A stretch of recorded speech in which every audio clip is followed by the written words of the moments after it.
Hans Haacke Rhine Water Purification Plant of 1972. What we are witnessing is an installation of glass and acrylic containers, pump, polluted Rhine water, tubing, filters, chemicals, and real goldfish.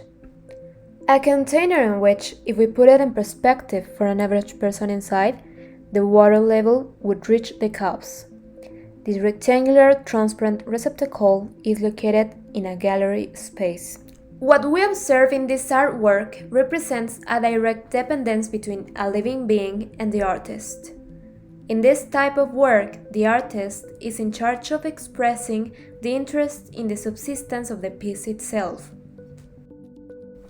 Hans Haacke was born in 1936 in Cologne, Germany.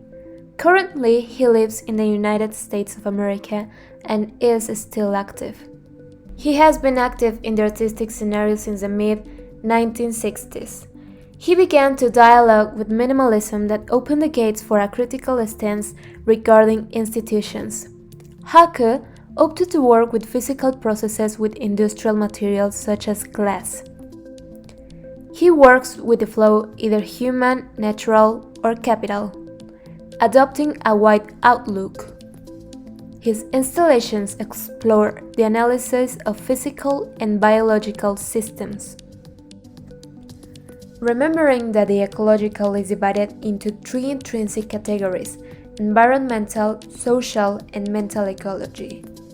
These concepts were introduced by Félix Guattari in his book The Three Ecologies. It must be taken into account that the Rhine River is one of the primary bodies of water in Western Europe. However, as is to be expected, when traveling around 1,230 kilometers, the industries that are in its path, as well as the cities, have been contaminating it for a long time.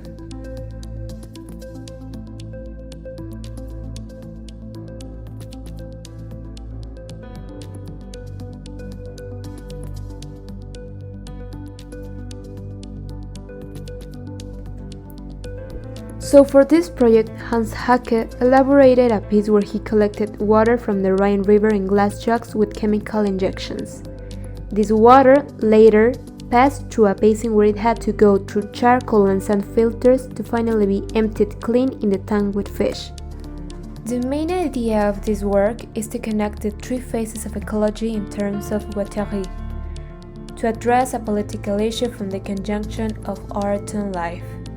It invites us to question the repercussions of the human impact on nature derived from the activities akin of the man.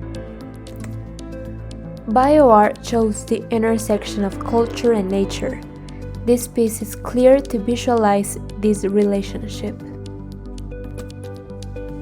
In order to activate the piece, it is required not only the viewer's presence, but also his or her analysis, and above all, how he or she can transform the environment by raising awareness.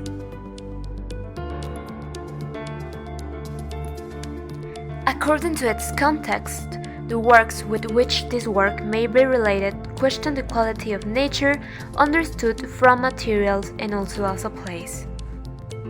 It seems to me that the piece is a rigorous study to provide visibility to a problem that the mass media, the state, massive corporations, and mostly the general population try to avoid as if it did not exist. And by de- and re-territorializing it, the importance becomes even more evident. However, as it is not a largely widespread piece and at the same time ephemeral, it produces little to no impact at macro level. With these concepts in mind, we can think of how current problems have to be seen from a global perspective, since different agents participate with each other to generate actions that impact on the mentioned categories.